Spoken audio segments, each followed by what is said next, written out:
Welcome students. Hello Mrs. Markison's classes. Hello my classes.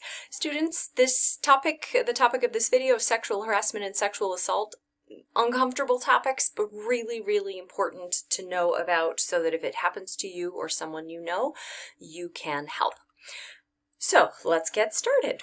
Sexual harassment is where we're going to start. Facts, 56% of girls and 40% of boys are sexually harassed each year. That's a lot.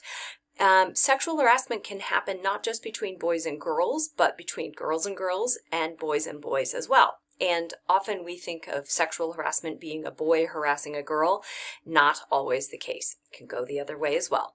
So what is sexual harassment? It is any unwelcome behavior of a sexual nature that happens repeatedly at school or work. You have the right to feel safe and learn at school and be at work without being harassed. That's the difference, is that if someone is making rude comments or commenting on your appearance in public, you can leave. You can just get the heck out of there and go home. But at school, you're not allowed just to leave. You have to stay there legally. So that's where the difference comes in. You, as the receiver of that comment or of that look or of that joke or of that compliment, you decide if the behavior is wanted or not, no matter the intent. So let's talk about that compliment. Maybe someone says, "You look really hot today," but that makes you feel uncomfortable. If you tell the person to stop and they keep going and saying it and making other comments, that then becomes sexual harassment. So if someone makes you feel uncomfortable and you tell them to stop, but they don't, that's sexual harassment. Even if they didn't intend to harass you, they were trying to give you a serious compliment. If you don't receive it that way, then it's sexual harassment. Nearly 1/3 of high school students experience sexual harassment through electronic means like texting and social media. So I would caution you to be careful about using social media. Be careful who you give your phone number to, and be aware that sexual harassment can happen, sexual assault can happen through electronic devices as well. So what's the difference between flirting and sexual harassment? Well, I will tell you. Flirting feels good. If you like someone and you're flirting with them, it's fun. It's wanted. It gives you those little butterflies in your stomach. It's generally a positive experience. Sexual harassment, on the other hand, is anything but. It feels awful. It's definitely not fun. It is unwanted behavior that you didn't ask for, and it gives you what the fossil ridge ambassadors like to call moths. Moths in your stomach. That icky, sick feeling in your stomach is what comes from sexual harassment. So then, what is sexual assault? Sexual assault is a crime the first time it happens. So any unwanted sexual activity without the consent, which means the yes, or against the will of another person. So this includes unwanted observation. If you're in a situation where you expect privacy, like showering, for example, and someone watches you, that is sexual assault. Unwanted sexual contact is sexual assault. Unwanted sexual behavior of any kind. If someone kisses you and you don't want to be kissed, that is sexual assault. So it's also, and students, I hate to be the one to tell you this, but it's important to know.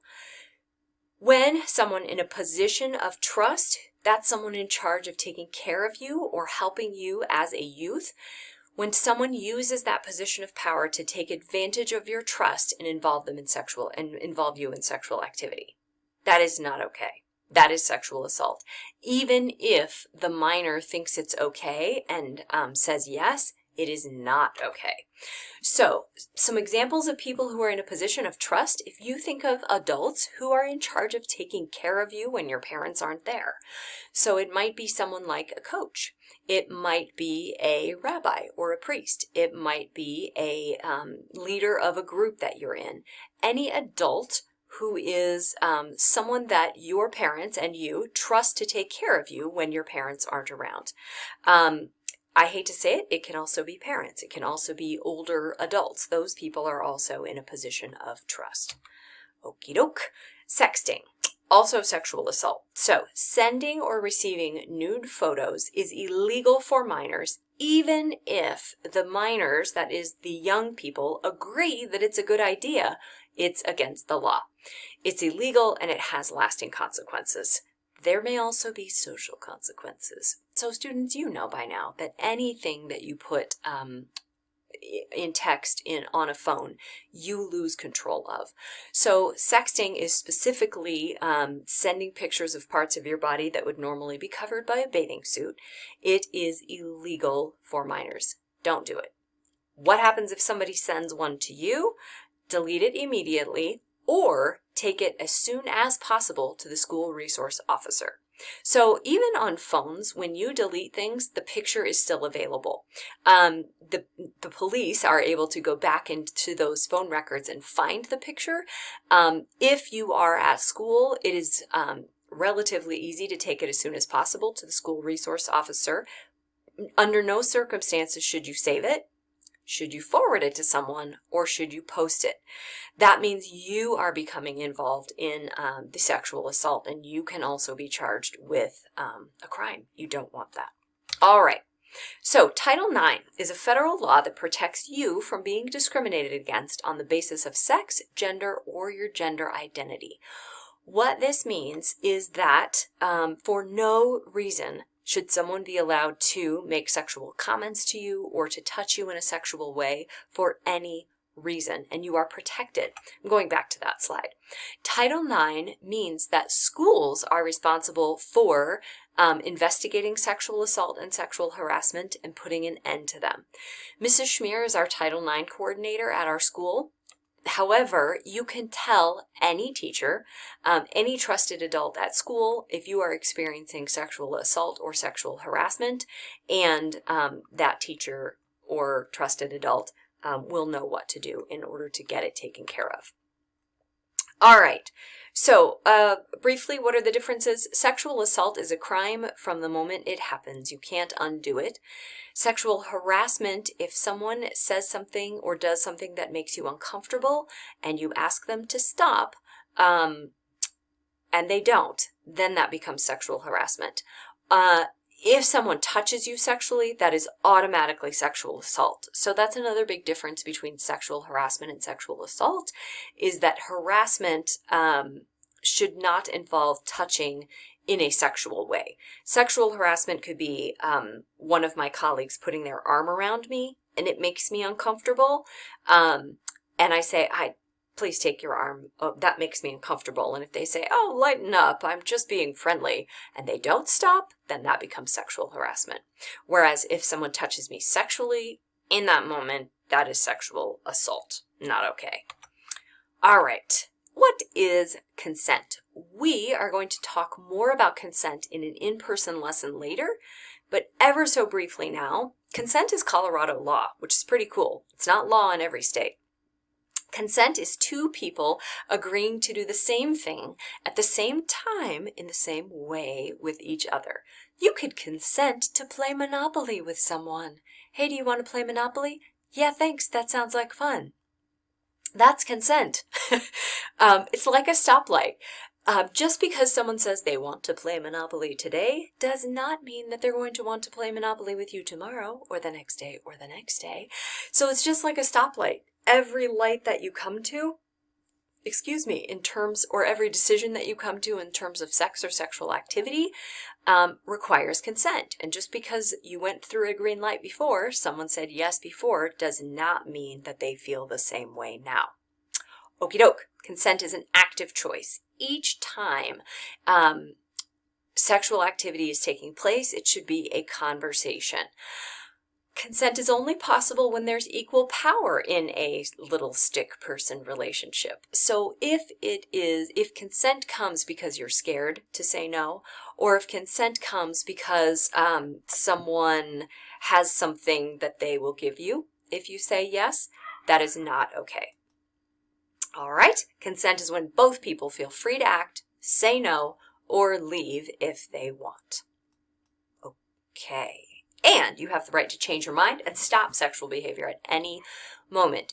If you think at first this is okay, I am thinking this is a good idea, I like it, and then something happens in the next moment and you are not okay with it, you can stop at any time. All right, when someone is sexually harassed or assaulted, who is at fault? Students. It is never the victim's fault. Never. Not ever is it the victim's fault.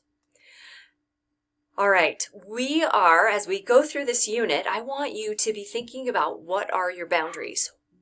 A boundary is like a bubble that you have around you, and it says, this is what keeps me safe. This is what makes me feel safe. This is what I am willing to do with other people, and this is what I am not willing to do with other people. I have a boundary around playing Monopoly, for example. I don't want to play Monopoly. I'll play Yahtzee with you, but I won't play Monopoly. So sexual boundaries are very similar. You have to decide what you feel comfortable with and what you don't feel comfortable with. And it's really, really important to think about that ahead of time before you're in the moment and are faced with a big decision that you haven't really thought through. All right, if you experience sexual assault or harassment, please, please, please tell someone you trust. If they don't get you help, tell someone else. Tell someone until they believe you. Really, really important, students, not to suffer in silence. There's no need.